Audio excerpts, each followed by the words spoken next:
You are watching the World 24/7 on the NDTV network. I'm Parmeshwar Bawa. Let's begin with the headlines we're tracking at the moment. An Israeli airstrike in Beirut has killed a senior Hezbollah commander, fueling fears that Lebanon may soon be enveloped in a Middle East conflict.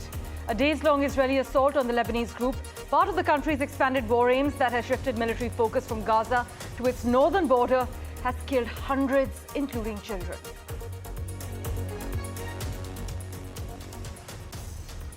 As Israel faces a critical juncture in its history with its war on two fronts with Hamas and Hezbollah, the country's envoy to India has said it has been attacked more than any other nation in modern times, and all its actions are driven by the objective of rooting out radicalism and establishing peace and stability.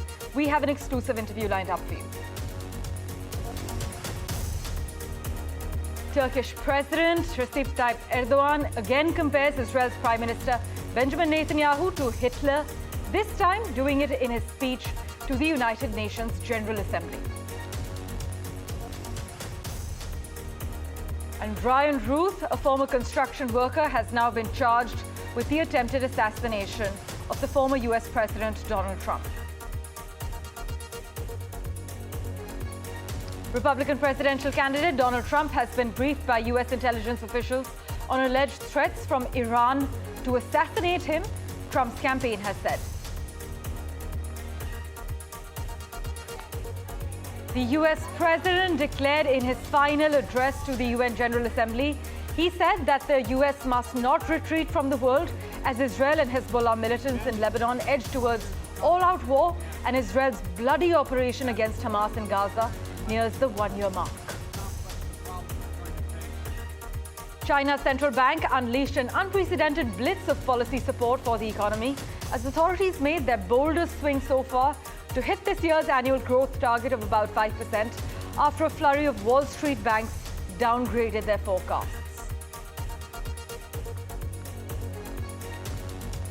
Sri Lanka welcomed its 16th Prime Minister.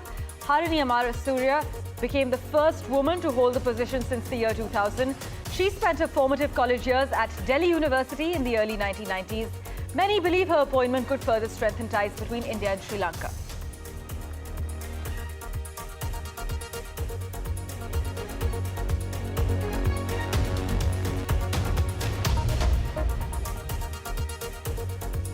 Our big focus, an Israeli airstrike on Beirut killed a senior Hezbollah commander, fueling fears that Lebanon may soon be enveloped in a metastasizing Middle East conflict.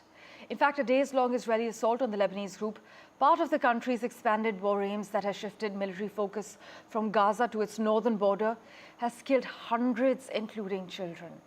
And while analysts say the aerial offensive has degraded Hezbollah's capabilities, many have nevertheless noted its massive weapons arsenal and preparations for a ground war in Lebanon. If such an Israeli operation takes place, it's not going to be a walk in the park, as one retired Israeli military official put it. Here are the finer details for you.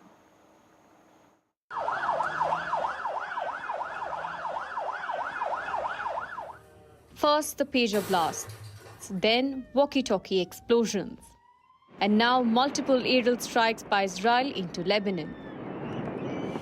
The strikes have killed hundreds of people and left several others injured. Israel has called them preemptive strikes to weaken Hezbollah. למי שעדיין לא הבין, אני רוצה להעביר את מדיניות ישראל. אנחנו לא מחכים לאיום, אנחנו מקדימים אותו. בכל מקום, בכל זירה, בכל עת. אנחנו מחסלים בכירים, מחסלים מחבלים, מחסלים טילים, ועוד ידנו נטויה. Israel claims they are targeting Hezbollah commanders and fighters. But it's been a nightmare for civilians of Lebanon who are now struggling with displacement, in a way mirroring what residents in Gaza are going through. تعذبنا كثير على الترقان، لا قدرنا وصلنا. في ناس قرايبين من اخواتي واخوات مرتي ناموا على الشوارع بعد لحد هلا مش ملاقيين مأوى. يعني المدارس سكرت مثل ما انك شايف يعني.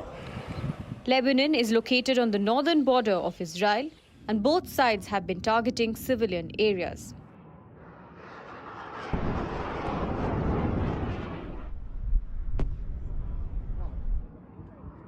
Israeli cities of Afula, Haifa, Kiryat Shmona have been under attack.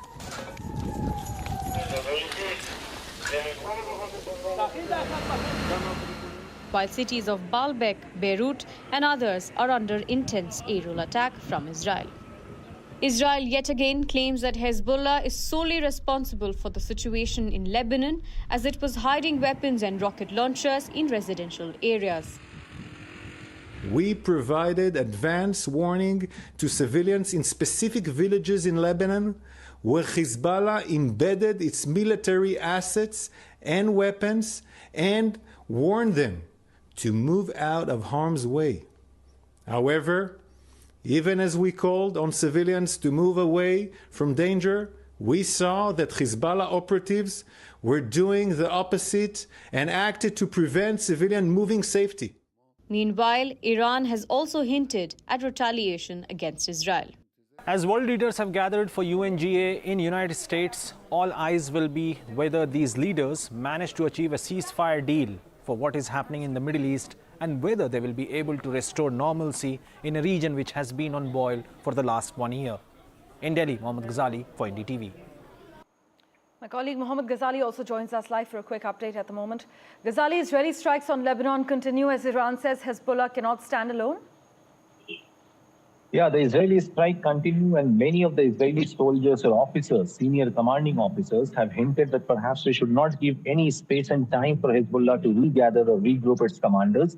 After the pager blast, all the explosions in the walkie-talkie and other electronic devices killed hundreds of the Hezbollah commanders, as Israel claims, and then aerial strikes which have been going on in Lebanon for the last 3 days.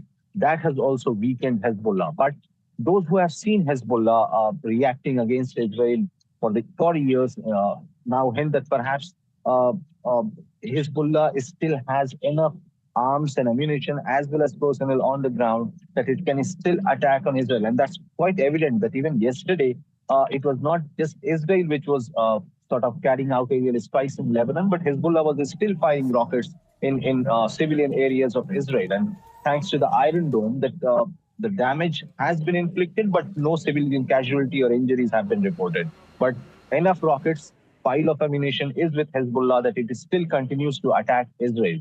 Now, the major challenge, and I would correct myself, that this challenge is now becoming a major failure for U.S. administration, because the Biden administration for the last 1 year has been saying that perhaps it is working tirelessly to achieve a ceasefire deal and to contain this conflict in the Middle East from spilling over to other regions. But what we have seen in the last 1 year is that first it was militias from Iraq, then Houthis from Yemen, and Hezbollah continues to attack. Now Israel has opened another front with Hezbollah on the northern border, and perhaps that is not going to be anyone in the Middle East region until this entire situation is brought in control.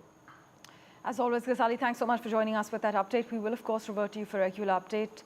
As Israel faces a critical juncture in its history with its war on two fronts, with Hamas and Hezbollah, the country's envoy to India has said it has been attacked more than any other nation in modern times, and all its actions are actually driven by the objective of rooting out radicalism and establishing peace and stability. Listen in.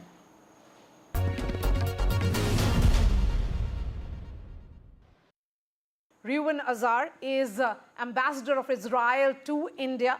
Thank you so much for taking time out and coming to NDTV studio. Ambassador Azar, after 500 lives were lost in Lebanon, Prime Minister Benjamin Netanyahu had reached out to the Lebanese people, and he had said that they should not become human shields for the Hezbollah. But the question is, the number of civilian casualties is very high, both in Gaza and in Lebanon. Why are they becoming collateral in this prolonged war? Well, Maria, thank you for this interview. What is happening in Lebanon right now is that in the last 48 hours, we targeted more than 1,700 military targets, and most of them were embedded inside the homes of civilians in southern Lebanon.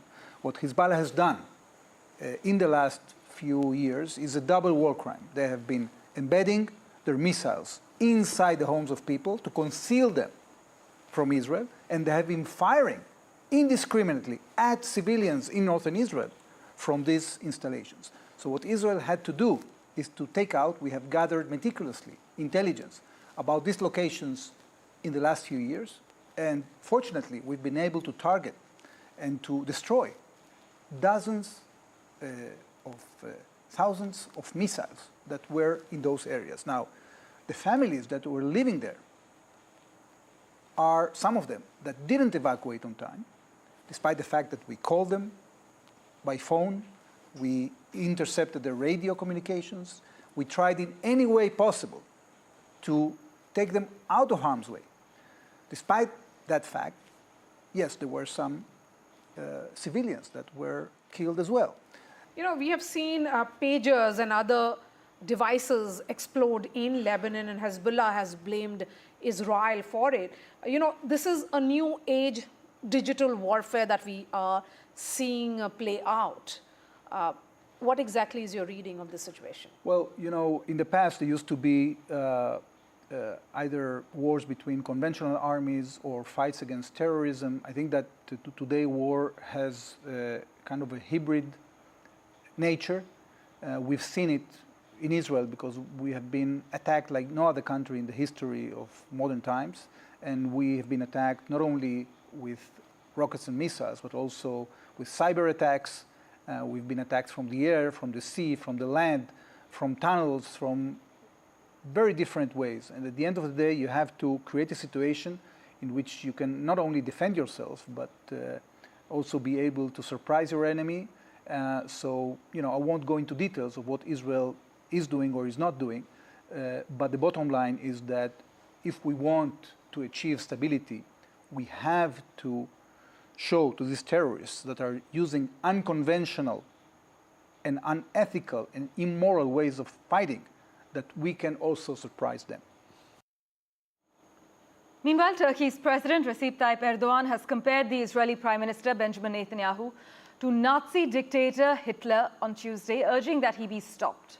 Erdogan said during his speech at the 79th United Nations General Assembly in New York, just as Hitler was stopped by the Alliance of Humanity 70 years ago, Netanyahu and his murder network must also be stopped by the Alliance of Humanity. In fact, the Turkish president criticized the United Nations for failing to fulfill its original mission and instead becoming, and I quote, a dysfunctional structure. In other news, US President Joe Biden used his final United Nations speech to defend his foreign policy achievements and also urged people not to grow weary in the face of global conflict. He stressed the world was at an inflection point in our history, with the Gaza war expanding across the Middle East, a humanitarian disaster unfolding in Sudan, and Ukraine still embroiled in what he called Putin's war, and no end in sight for any of these crises. But as many geopolitical analysts argue, alongside the tumultuous US withdrawal from Afghanistan, and with Israel now focusing military efforts on Lebanon, the war in Gaza looks set to be remembered as the final nail in the coffin for Joe Biden's foreign policy legacy. My colleague Mitch McCann joins us with a roundup of the key takeaways. Since October 7, we've also been determined to prevent a wider war that engulfs the entire region. Hezbollah, unprovoked, joined the October 7th attack, launching rockets into Israel. Almost a year later, too many on each side of the Israeli-Lebanon border remain displaced. A full-scale war is not in anyone's interest. Even if the situation has escalated, a diplomatic solution is still possible. In fact, it remains the only path to lasting security to allow the residents from both countries to return to their homes and the border safely. And that's what we're working tirelessly to achieve. Joe Biden used his final opportunity to speak to the General Assembly to reflect on his administration's foreign policy successes, which he said included rebuilding Western alliances to support Ukraine. But Biden also sent a warning to world leaders not to waste time in acting to solve some of the planet's biggest crises at the moment. His speech came amid escalating tensions in the Middle East, following Israeli strikes on targets within Lebanon. And speaking of that situation, Biden said we've also been determined to prevent a wider war that engulfs the entire region. And he added that a full-scale war is not in anyone's interest. Amid wars in the Middle East, Ukraine and in Sudan, the 81-year-old president sought to reassure leaders that there is still hope for the future. Biden recounted arriving at the US Senate in 1972, at a time when he said the country was both angry and divided over the war in Vietnam. The president pointed out that the US and Vietnam are now partners and friends, to show, in his words, that things can get better. Mitch McCann, NDTV, at the United Nations in New York. With that, let's turn our attention now to China. Well, China has unleashed a swath of stimulus measures, including cuts to its benchmark interest rate, as Beijing battles a slowdown in the world's second largest economy. In a rare public briefing, the People's Bank of China also announced government funding to boost the stock market and aid share buybacks, as well as more support for the stricken property sector.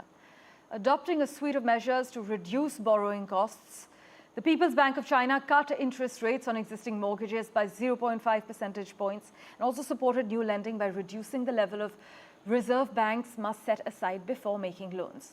But business activity in China is slowing down, and citizens are wondering whether, as promised by those in power, tomorrow really will be better than yesterday. But the authorities, it seems, are not about to let doubts creep in, publicly at least, because of the practice of censorship there. But joining us for a quick comment at the moment, Mohan Guruswamy. Thank you so much, sir, for making time for us. Many economists blame the crisis in China on Xi Jinping's effort to boost the state sector, rein in what he considers capitalistic excess, and protect China against perceived foreign threats. Can you relate to this perspective, sir? What's your take? The understanding is that China's problem is, one is too much of production. Its production capacity is huge and is overextended now. The world doesn't have enough demand. Chinese themselves are not consuming their goods. There's not enough demand in China, so producer prices are deflating.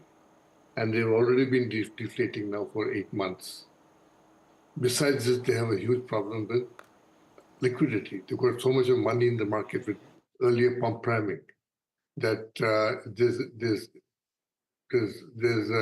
a kind of overheating of the economy on one side, which is not, even that is not, availability of cash is not making the Chinese consume more. The Chinese citizen is so uncertain about the future that he's just not buying. If you bought a house, then you're stuck with it, as you could be in Shanghai or Nanjing or any other place, and you can't even sell it, then you're not going to buy another house. That's the problem in China. People are just not consuming, they're saving, thinking that the rainy day is coming. And the rainy day is being postponed for a few months at a time, but it is going to come. Because you simply, meanwhile the world, which consumes Chinese goods, has also tightened up. US has just put huge duties, India has got duties, Brazil has got duties, Mexico's put duties, Europe is putting duties. Some countries, the duties are as high as 200%. The EV cars, which are coming to India in such large numbers, how long will they come? There's already a demand within the industry. Indian producers are saying, you've got to get duties up because Chinese exports are subsidized. So if the world tightens upon China, the economy will get even worse. And unless Chinese citizens start consuming more, it is going to slow down. And Chinese citizen has not shown any sign of consuming more or wanting to consume more. Besides, China has also entered a demographic trap where there are more old people now than young people. Yes. And as you know, old people don't consume.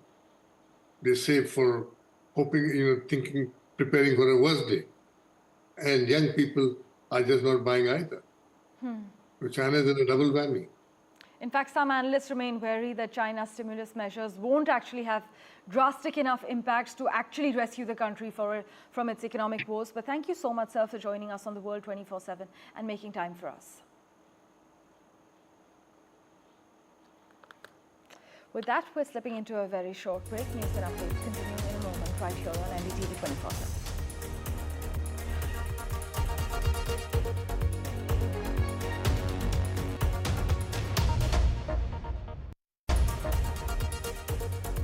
Welcome back.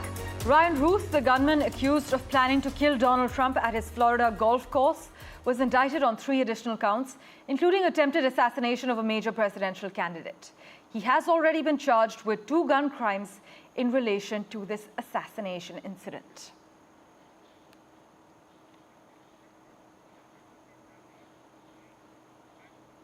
A quick update from Sri Lanka now. In one of the most Significant moves as Sri Lanka's newly elected president, leftist leader Anura Kumara Dissanayake has actually dissolved the country's parliament and called for snap polls within 1 month. The aim behind the move is for the new leader to follow up on his electoral promise of bringing change in Sri Lanka's decades-old rule by political families. Thank you for investing your time and watching this edition of The World 24/7. We'll keep tracking the latest updates for you. Do stay tuned.